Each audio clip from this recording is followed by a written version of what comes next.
Well, welcome everyone to TMI Advice You Didn't Want. Today, we're going to dive into the whole concept of evaluation and where does that lead you in your life after you start to evaluate what's going on in your life and just paths forward. I feel like this is a really sticky point for anybody is the question of, well, what do I do next? Where do I go next? What's my next step? So we're going to just kind of talk about that and how we have navigated through this whole process.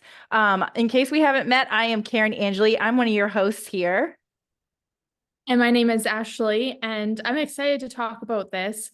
It can go in so many different ways, Yeah. but it's definitely been a game changer and a lifesaver for me. So Yeah. Yeah.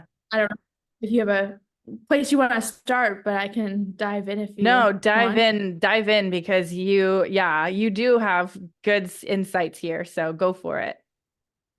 Yeah, so well, I'll kind of tell a little bit of my story just in case someone is new. So I was run over by a drunk driver, broke over 15 bones in my body, brain injuries, the works, and I got to a place of severe depression and depression that was from what I had lost because I lost a lot. I lost my business, I lost my friends, I lost a lot. And then also from pain. So if you know pain, you know depression. They kind of go hand in hand. And I tried everything to get out of it. And it was evaluation that did the trick for me. And when I heard it, it was we were both at the same event. We didn't know each other though at the time, me and Karen. And I heard the speaker and I was like, oh my gosh, this is what I've been looking for. I need to find out more information. And it was a simple process that literally takes 30 seconds Yeah. that changed everything for me of how to evaluate effectively. And I think there's also components in that we can talk about, like intuition and being present, which we've talked about lots. But yeah, the evaluation piece, I've heard people say it saved their life. I've heard people say that it healed brain injuries. I had a brain injury or have a brain injury, who knows? It's not like I've got tests done since. But yeah, it's been a complete game changer. So now that Yeah. we have, sorry, what were you gonna say? I was just gonna say, I remember being at that same event. Like you said, we didn't know each other back then. We hadn't even met, didn't know each other existed. But I remember listening to him too, and he just like, I love what you have to say. Like there was just like, he knows what he's talking about. And before that, I had already been doing work. I've talked about this before, but I had already been doing work with Dr. Joe Dispenza, and it felt very similar. What he was sharing felt really similar. What I like about what this particular trainer did was he broke it down into a formula that can take literally 5 seconds. Like you literally just run through it quickly. And you can do this throughout the day. It doesn't have to be something that you do in the morning or at night or whatever. It's something that you can do throughout the day to kind of help snap you out of if you're in a funk, or you are trying to figure out what's my next step here, can get you out of that paralysis analysis that I know a lot of people can get stuck in, and help you just start to make a step forward in the right direction. Yeah. It's one of the easiest ways to rewire your brain. Hmm. Yeah. And there's simple aspects to it where a lot of people will be like, just change it up a little bit. It's very much meant to be the way it is. So I call it 3-2-1 because it's that easy. Three, It two, is. one. It is that easy. Yep. And so it's three things that worked today and two things that didn't work and one thing that you might do differently. And so the purpose of that is because you want to focus on more positives than negatives always. And you want to evaluate what doesn't work so that you can get better. I do say to people that are really stuck in a place of hating themselves, skip what didn't work for 21 days and get in this habit of just thinking about the positives and one thing to change. If you're in that like real big self-hatred space. And then one thing that you might do differently, might is an empowering word that stimulates change in a neuro linguistics point of view, if you guys have ever heard of neuro-linguistics programming or NLP. So might is a really important word in that as well. And so it's one thing that you might do differently. And you can focus on, from a psychology point of view or a neurology point of view, you can focus on one change a day. And so you can be in a rotation of changing 7 things at a time. Like that's your capacity as a normal human. So if Yeah. you on one thing that you might change and you're journaling it and you're focusing it on that day, and then the next day you're adding one more thing that you might change, then at the end of the week you have 7, but you're focusing on one more each day. And so that is something that you can actually focus on and track. But I think both of us, the reason we brought this up is just to simply do little evaluations throughout your day. Wake up and say, what worked yesterday? And list off 3 things. And then throughout the day, you can ask yourself all the time, if you're in a negative thought process about a conversation that you had that you're overthinking, you stop yourself and you're like, okay, what were 3 things that worked about that conversation? Or whatever it might be. And you can do that over any different thing. Like, oh, I got mad at my kid, I got mad at my dog, I got mad at my spouse, I got mad at a coworker, and just stop and do 3, 2, 1. And then I always do mine at the end of the day as well for the whole.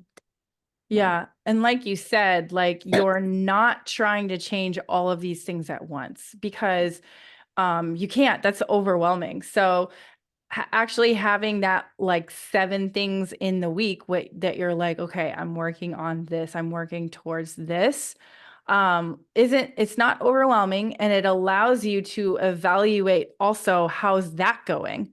Because one thing I had to do too is in some of my evaluations that I've done in the past is it's like, wait, I can't even do 2 things. I need to do one thing and get really good at it and then start moving forward. It all depends on what my mental state and my mental capacity can handle at that time. And that changes, that fluctuates with what's going on, whether I'm super exhausted, I have a lot going on in my business, or I have a lot going on with whatever I'm doing, that fluctuates. And so evaluating that is also really helpful. Like evaluating your evaluation and going, okay, is this helping me? Is this effective? And we talk about this a lot between you and I, where we talk about, is this effective or is this ineffective? So look at your 3, 2, 1 evaluation and ask yourself, is this actually effective in moving me forward also?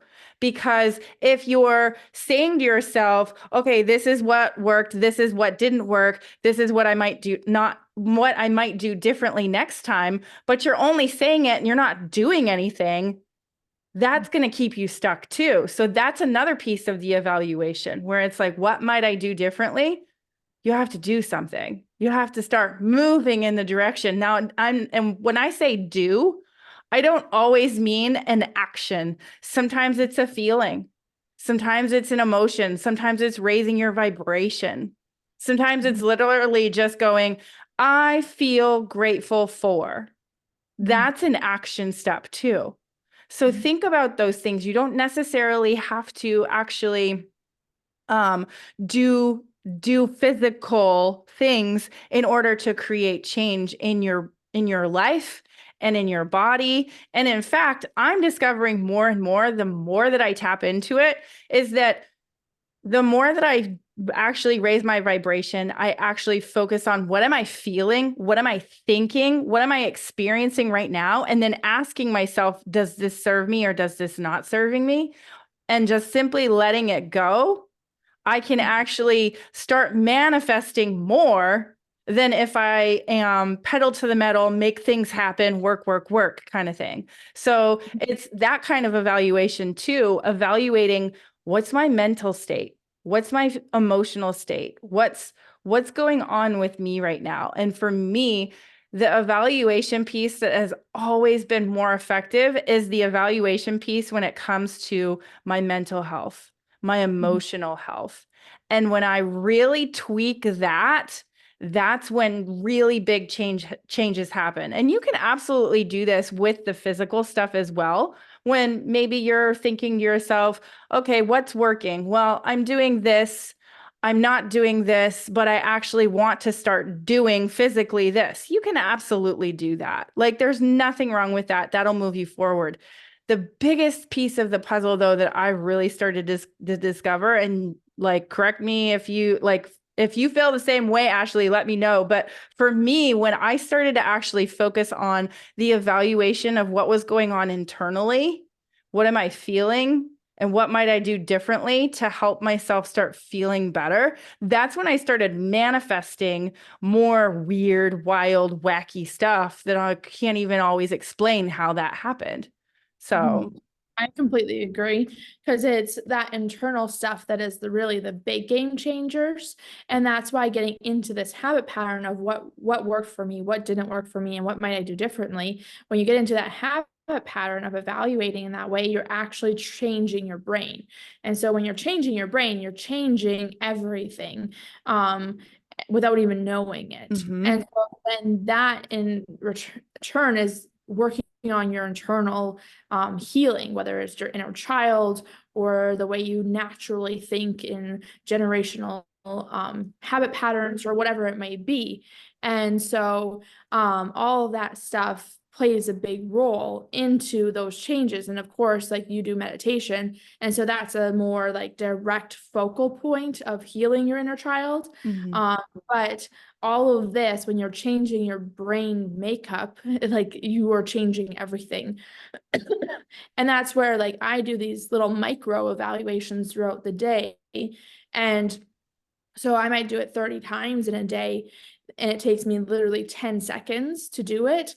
I'm not going to be making all of those changes. I'm not, what might I be doing differently 30 times and remembering it and writing it down? mhm, But it does have an impact on my subconscious. It does have an impact on my like neurology.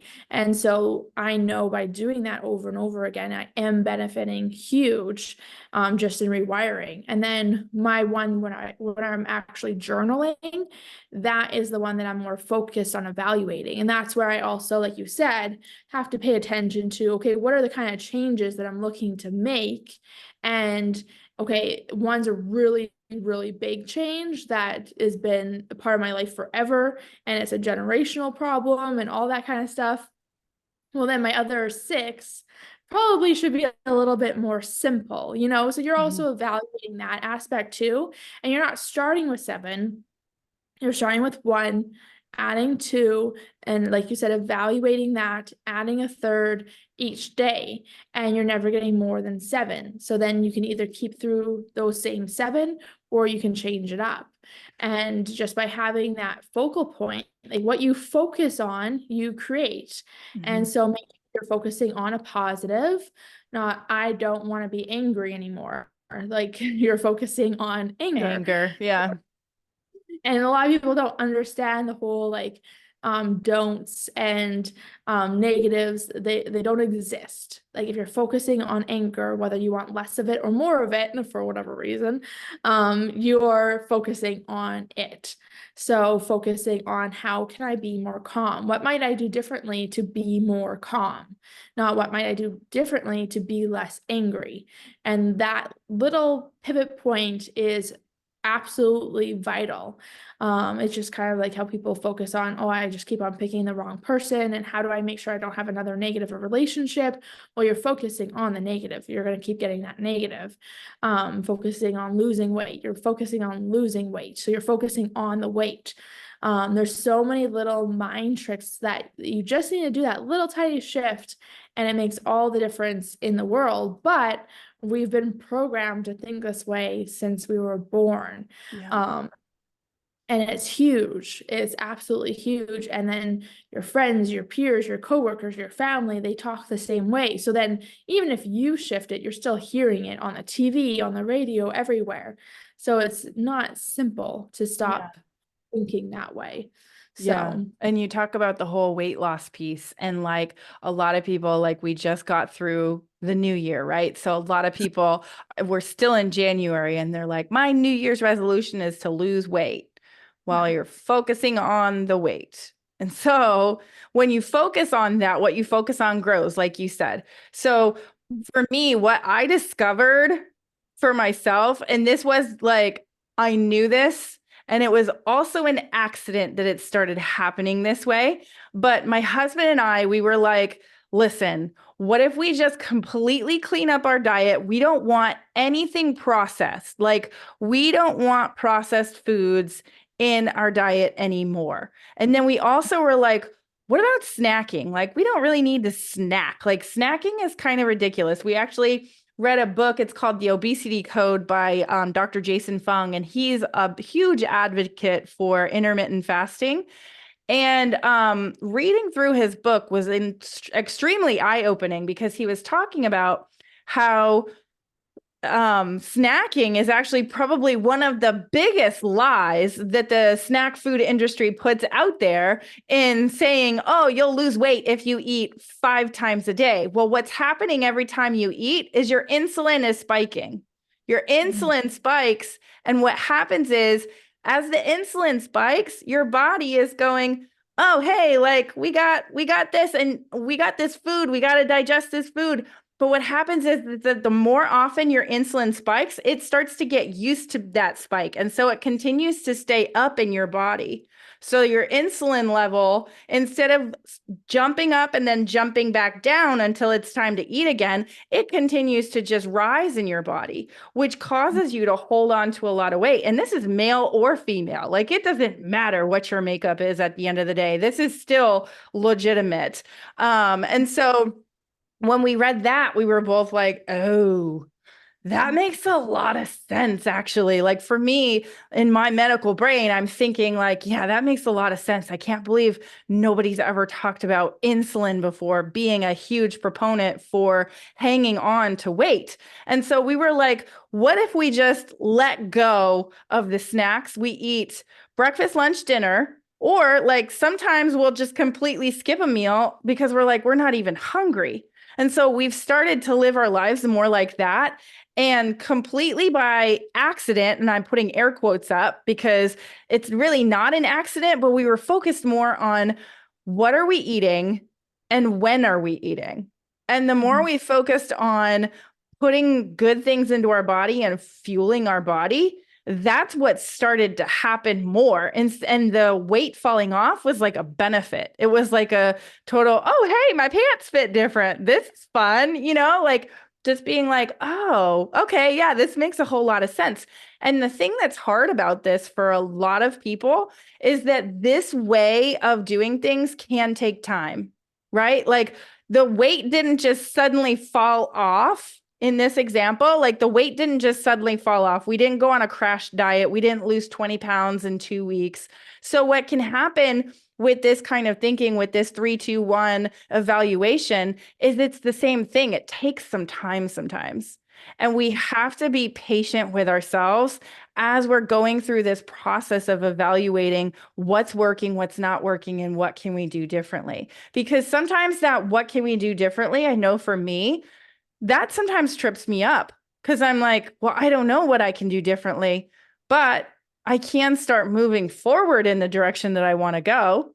And so for me, years ago, when I started to be like, yeah, I can't keep living in a state where I'm completely in fight or flight all the time, it was that kind of thing, that kind of journey where it was like, okay, what might I do differently? And at that point, I was like, I don't really know. All I know is that people are telling me that gratitude is one of the best things that I can do for myself. So what if I just started waking up in the morning and saying 5 things I'm grateful for? And it was these small incremental things over time that continued to build up. And that's the thing that sometimes I feel like can get people tripped up when it comes to evaluating and what might we do differently, because sometimes it's those small tweaks, but they make these huge differences that we might not even notice right away.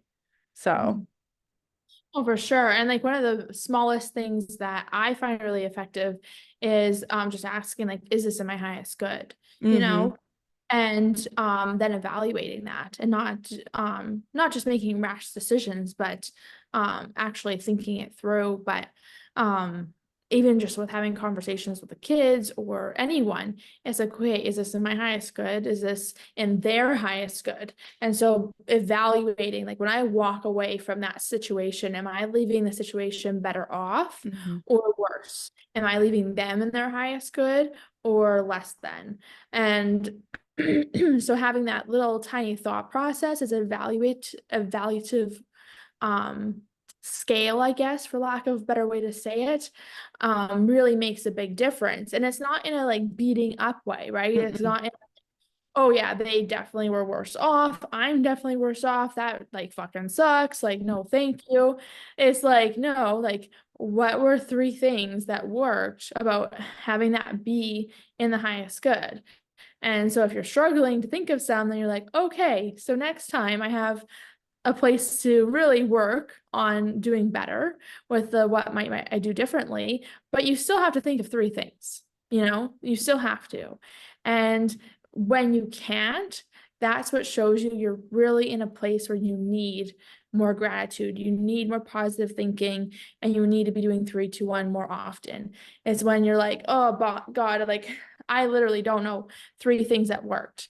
Like if you're in that far gone, either that situation is really bad, but probably your mindset is what's struggling.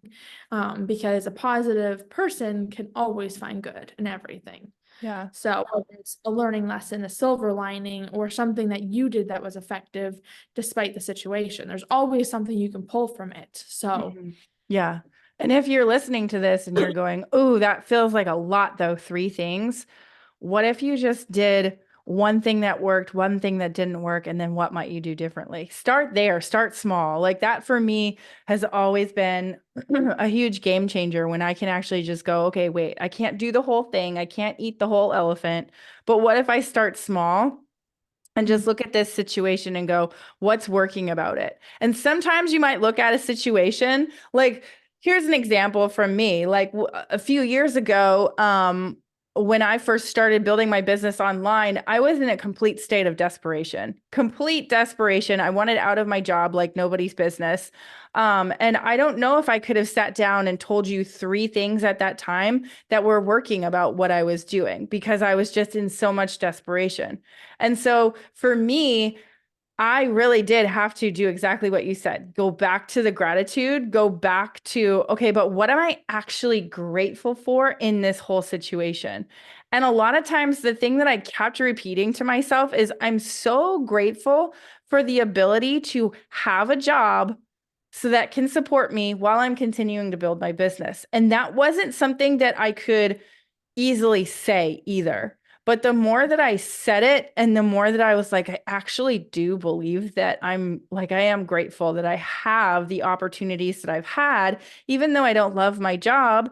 It was like, I'm grateful I have had the opportunities that I've had, that I've been able to, create such a high paying job and that I can do this when I need to, so that I can also work on my business so that I can build that. So I really had to work at this. This wasn't an easy process for me, but the more that I did it, the more simple it became, and the more it became something that was just a part of my life. Now I wake up in the morning, and one of the things that I really focus on, because I evaluated and I looked at, okay, this works really well for me, is meditation. But before I meditate, what's the most effective thing for me to do is to sit there and ask myself before I go into the meditation, how do I want to feel during this meditation? Because when you get into meditation, it really is, it's a world of feeling. There is nothing else. There is blackness there, right? I mean, your brain will start to pull up images, et cetera, as you're moving through the different brain waves. But at the end of the day, it truly is a feeling situation. And so I ask myself, how do I want to feel? What don't I want to feel? And just noticing those two things. And I've noticed the more that I do that, the more effective my meditation is. And so I figured that out through, I had mentors tell me, hey, this might be something you want to try. And so I tried it and then I evaluated it and went, yeah, that works really good. There's a reason that people are telling me to do that. So that's one thing that I suggest anyone do. If you're having people tell you to do something or you think you want to do something or whatever, test it out and then evaluate it. How did that feel? What worked about it? What didn't work? What can you do different next time? It's a total game changer. So I have two things just that I one don't quite agree with and one I'm curious of your thought process. So first, I completely agree. If you're struggling, start with gratitude. Take a page out of Louise Hay's book, like we've talked about on another podcast, and look in the mirror and tell yourself that you fucking love yourself and what you love about yourself and what you're grateful for, and do that hard shit because it's fucking hard for some people. And if you're one of them, start there and force yourself to do that hard work and get really good at gratitude. The part that I would recommend doing, so if you feel like 3 things is too much, do one thing like you said, but don't do anything about what didn't work. Yep. My Yep. Yeah. So my personal belief is the reason you have 3 positives and 2 negatives, and one thing you might change is because you want to have those scales tipped. We're so naturally inclined to focusing on the negative that's why I say just skip the negative. If it's too much, just do one positive, skip the negative. So you're still tipping those scales to training your brain to focus on the positive. So that would be just my one little personal perception Yeah. of that That's exercise. an evaluation piece too. Like, look at that and evaluate. Like, that's the thing. Everybody's going to do this differently. That's the beautiful thing about being human. And what you're manifesting is going to look different than anyone else's because you're doing things like this differently in your life. So, evaluate, is your evaluation even effective? Like, that's the other piece of it too. So, like you said, if you're going, okay, I'm still just focusing way too much on the negative, then let it go.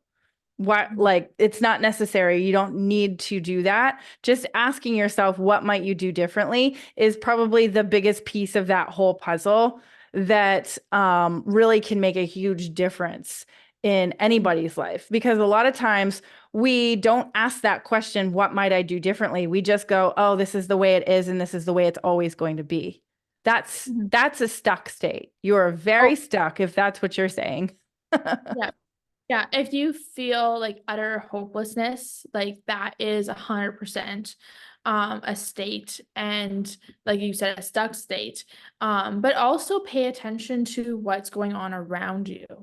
And because sometimes we feel hopeless and it's like, okay, we're empath and we're picking up on someone else's energy. And that's why you evaluate, like, what is going on? Like, what is causing me to feel this way? Like, what is working in my life and what's not working? Like, what could possibly have me in that place? Like, for me, just today, I randomly started feeling anxious. And I'm like, I have no idea what the reason is. And so then it's really easy for me to transform that and release that because I don't even know what it is. So is it even mine? I don't know. I don't care. It's gone. And um also, like, we've talked about astrology, we've talked about things like that. Like, there definitely is cycles where, like, the moon controls our oceans. It affects you who are like mostly made of water. And I have had 2 people in the last 2 days that are the same astrology sign be like, I don't really want to live anymore. And they are the exact same astrology sign. And I'm just like, interesting. Like, what is going on right now as we're in a new moon, as Pluto is moving into Aquarius? Like, there's so many things going on there. And so that's where it's like, really evaluate, like, what is happening so that you're not stuck in those emotions that aren't yours, that aren't because of your life, that are just because of things that are happening around you. And that's where it's really important to remove yourself from the situation. You are not your situation. You're not the people that are around you. You're not what's happening to you or whatever that might be. And evaluation can help you get out of that place, out of that stuck state, out of feeling like you're caught up in a situation and that's your only reality, and move you to a different way of thinking and rewire your brain.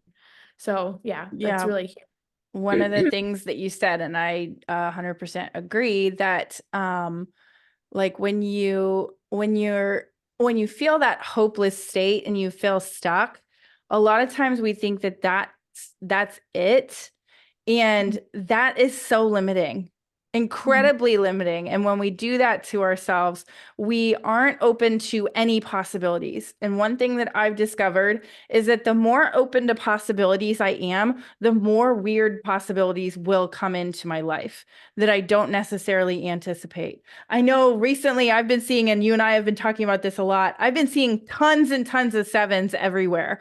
And 7 in numerology is actually my life purpose number. I'm a 34/7, as are you. And that 7 is all about trust and openness. And so the thing that I take from that every time I see it is like, hey, you're doing the right thing. Just trust and be open to whatever comes your way. And I'm like, okay, cool. Like I'm on the right path. I'm doing the right thing. I just need to continue to be trusting and open and trust myself too. It's not just trusting any situation or circumstance, because it's all me at the end of the day. Like all of it is a reflection of me. So trusting in myself more, trusting in this situation was meant for me, that this is going to help me grow. It's not being done to me. It's meant for me. So how can I look at this and continue to trust and be open to whatever possibilities might flow in that could be a huge game changer to how things are currently going? And it always happens in a way that I least expect. That's the best part of it, is that it's always what you least expect. You can't always predict these things when you are trusting and open to all the possibilities. Yeah. And that's something too that I know me and you have talked about recently, but also Louise Hay talks about, is that everything comes after you trust and love yourself. Mm-hmm. And the more you trust and love yourself, the more your intuition is going to grow, the more your manifestation muscle is going to grow. You're rewiring your brain for a completely different existence. And so that is absolutely huge. It's just learning to trust, have that trust with yourself and having that love for yourself. And then anything that happens around you, it doesn't matter because you Yeah. trust yourself. Exactly. Yeah. And I don't remember if it was you that said this to me the other day or one of my other friends, but it was so good and it's kind of stuck with me. It was basically that if you're in a situation that maybe you don't love or something's not going the way you want, is there somewhere where you can forgive yourself? Forgiving yourself really is that full embodiment of loving you at the end of the day. And so that kind of stuck in my head where it was like, how much more can I forgive myself if something maybe didn't turn out the way I anticipated? Like, how can I forgive myself for whatever trauma it is that I'm continuing to hold on to that's creating something that maybe I'm not anticipating or not looking to create in my life? How can I continue to love myself through that and forgive myself for that trauma that I'm holding on to? Because a lot of us hold on to this trauma and we beat ourselves up for the trauma that we have. That was maybe this is trauma that was done to us as children, or trauma that was handed to us in generational trauma. It's one of those things that how much more can you love yourself? Like you said, how much more can you forgive yourself? Because there's always more. And that's the thing I've discovered too. There's always more love. Yeah. And well, trust goes hand in hand with forgiveness. Like Mhm. the more trusting, the more you're forgiving. And so it really is forgiving yourself and then trusting yourself, forgiving yourself on a deeper level and then trusting yourself on a deeper level. And that keeps just getting deeper and deeper, like peeling that onion back and loving yourself as well. Yeah, yeah. And one thing I might suggest if somebody's like, I don't even know where to start with loving myself. The question is, can you look in the mirror? And Louise Hayes talks about this too. Can you look in the mirror and can you feel a deep love for yourself? Can you go, man, that girl's cool? If you struggle with looking yourself in the eye and saying, I love you, that's definitely a place to start. Just looking at yourself in the eye and feeling that, I love you no matter what, that's huge for anybody. And it's not always easy, and it causes a lot of people to kind of, I have to do that, and kind of like awkward giggles happen from that. So like feel that out as I'm saying that. Like, does that make you uncomfortable, or is that something that you're like, yeah, I think I want to keep trying that. Like that's something that might be really good for me. Like try it.